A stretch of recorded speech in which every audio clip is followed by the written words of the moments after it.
Welcome to Franchise Marketing Radio, brought to you by SEO Samba. Comprehensive high-performing marketing solutions for mature and emerging franchise brands. To supercharge your franchise marketing, go to SEOSamba.com. That's SEOSAMBA.com. Welcome to Franchise Marketing Radio. Today's episode is brought to you in part by the Business Radio X Studio Partner Program, equipping franchisors to help franchisees dominate their local market. To learn more about serving your market and growing your business, go to mybrxstudio.com. Stone Payton Lee Cantor here with you this morning. Lee, this is going to be a fantastic segment. Please join me in welcoming to the broadcast owner with Gone for Good, Mr. Reid Husmer. Good morning, sir. Good morning. Well, Reid, before we get too far into things, tell us about Gone for Good. How are you serving folks? Well, Gone for Good is an eco-friendly hauling company. What we basically do is clean out all the junk out of houses and businesses. And our whole goal is to take that junk and find it a new home, whether it be in our thrift store, recycling, or donating to charities. So it isn't just take it to the landfill. Correct. Yep. We actually have a warehouse where we sort through things and then do our best to find it a new home. And then how'd you get into this business? You know, I got into this business because I was moving around a lot myself. And one weekend I just looked at my basement and I go, I got to do something with all this stuff.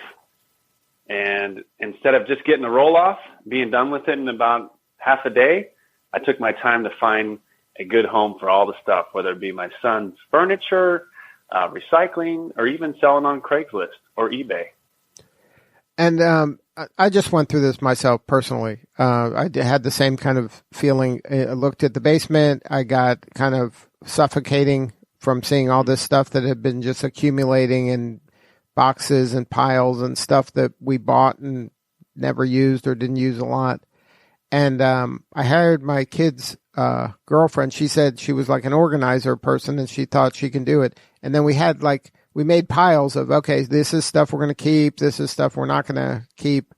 But it was hard to get rid of the stuff that was perfectly functional. So I felt that feeling that I think that you're trying to address in this, that this stuff is, you don't have to send it to a landfill. There's people that can use it, but I just didn't want to personally deal with the, going to Craigslist and figuring out how to do eBay and do the things. So how does it work logistically for the customer? For the customer, so they pay by how much we fill up the truck, whether it be a quarter truckload or all the way to our full truckload. And it can be anything from trash to furniture. It can be down in the basement. It can be up in the attic. Wherever it's at, we'll go get it and then fill up the truck. And they just pay us by the volume. But they get a feeling of, okay, so that's all in the truck. It's not going to go straight to the landfill. It's going to either go to a person that has no furniture in their house. We donate it to a charity, or someone that needs a kitchen table and chairs for just $60 instead of paying $300. And then is the fee like less than I would pay a normal kind of junk hauling company? Or is it is. We have very competitive rates. We're a little bit different because we have our box truck, so it's like a moving box truck, 16 feet, and typically the other junk hauling trucks are little dumpster trucks that are about 10 feet long. Right, and they're just throwing stuff. They don't care what kind of shape it's in. You're trying to preserve the thing, right? Correct. Now, when you started this, was it always with franchising in mind? It wasn't. I started it about 11 years ago, and I always thought, okay, I'll just continue to grow locations and open up new warehouses throughout. And then I came across the idea of franchising, where this is going to work a lot better than me trying to grow it myself and own all these locations, because it's better for that location to be an ownership of the business rather than reporting to corporate. if that makes sense. Yeah, no, because it seems very localized, because you're going to really serve that community and be the place where people gather to look at this stuff that you've collected, and that they know that you're the kind of the go-to people that handle this kind of work. Correct. Yes. Now, how has it gone in terms of getting new franchises going? The franchisees are happy, and we just got to continue to market that and find those owners that are into this type of industry. Have you gotten a profile of what a franchisee looks like, or demographics? Are they older, retired? Are they young people that are trying to do good for the environment? Have you kind of got a persona? You know, we're still on the research for that. I guess it's finding that certain person. We do think it's more of the younger generation that is not necessarily the 8 to 5, and they can do what they need to do as jobs and resell and really care about the environment. So we do think that generation that's into the recycling is going to be those future franchise owners. Now, in your time doing this, have you kind of had one of these kind of treasure hunt moments where you're like, whoa, this thing's worth a lot of money?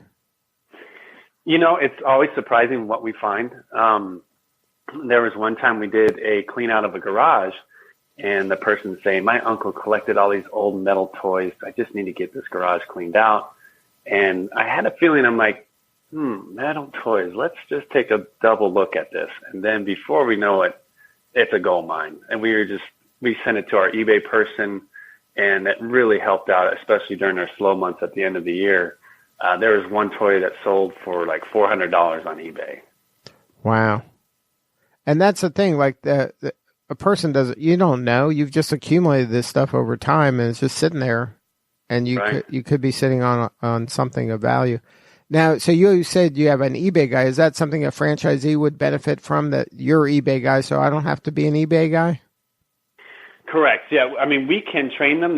We have that in our operations manual of training that person to become an eBay, but we highly recommend finding a local eBay person in your city, because it takes a lot of time to do that. And while you're trying to grow the business, you don't want to be messing around with eBay. Right. Because that seems like that's a job unto itself. You know, you got to pack it, you got to, send it and deal with all the returns, it just seems like a hassle. It is. And when I first started doing it myself, I'm like, I can't do this. I got to find someone that's really good at it. But is that one of the revenue streams that kind of are viable for a franchisee? Is kind of eBay money? Yeah, eBay money is a definite big help. There'll be times that eBay will be slow. There's times like right now, eBay is hot. And as you start working in the business, you start to find and learn what's really good on eBay. It took me a while to figure that out. Everyone will call and say, I have some beautiful china you could sell on eBay. And you're like, no more china. We don't need the china. What about things like books or like record albums or CDs or things that people have like hundreds of? That's a difficult one. We do connect with a book guy that's honest and gives us some decent pricing for our books. Albums are coming back. A lot of people do like to buy albums, but we rarely run into the 70s albums that are worth some money. We get all the Christmas albums. Right. What about like baseball cards or football cards, or that at one point that was super hot collectible?